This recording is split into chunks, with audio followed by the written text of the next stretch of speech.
أعوذ بالله من الشيطان الرجيم بسم الله الرحمن الرحيم الحمد لله رب العالمين الرحمن الرحيم مالك يوم الدين إياك نعبد وإياك نستعين اهدنا الصراط المستقيم صراط الذين أنعمت عليهم غير المغضوب عليهم ولا الضالين۔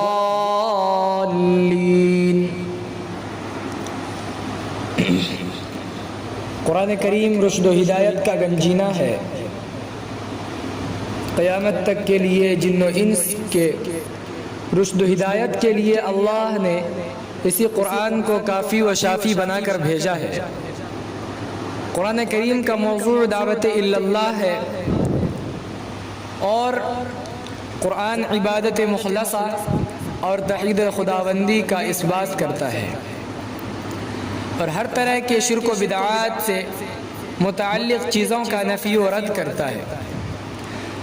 قرآن کریم 23 سالہ عرصے میں جناب نبی کریم صلی اللہ علیہ وسلم پر نازل ہوا اور اس نزول پر شرعاً عادتاً اتفاق رہا ہے۔ اللہ تبارک و تعالی نے قرآن کریم کے ساتھ آپ علیہ الصلاۃ والسلام کو احادیث بھی وحی کی ایک قسم عطا فرمائی ہے۔ مسلمانوں کا تقریباً تمام طبقات کا اتفاق ہے کہ احادیث بھی وحی کی ایک قسم ہے۔ بہرحال قرآن کریم کی پہلی سورت سورۃ الفاتحہ ہے۔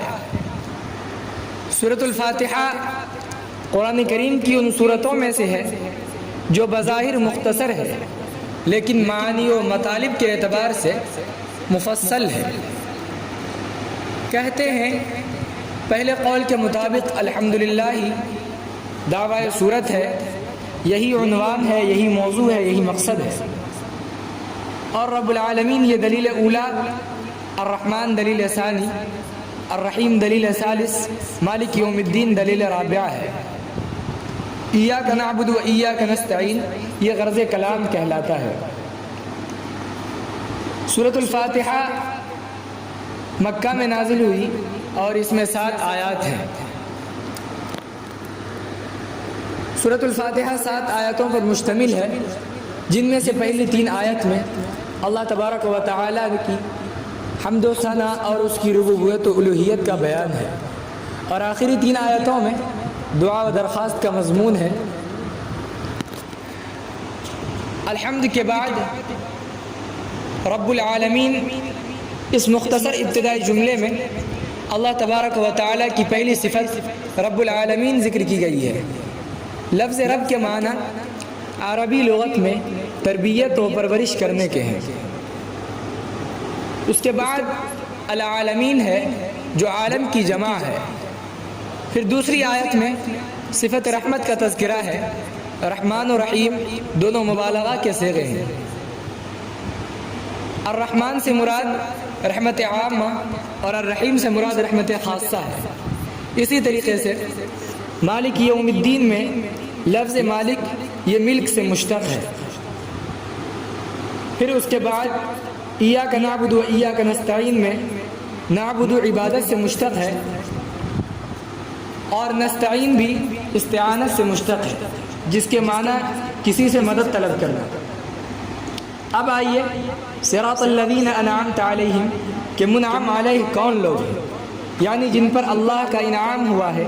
اس آیت کی تشریح واضح ہو جاتی ہے قرآن کریم کی آیت سے، اولئک مع الذین انعم اللہ علیہم من النبیین والصدیقین والشہداء والصالحین، یعنی منعم علیہ کے 4 درجات ہیں۔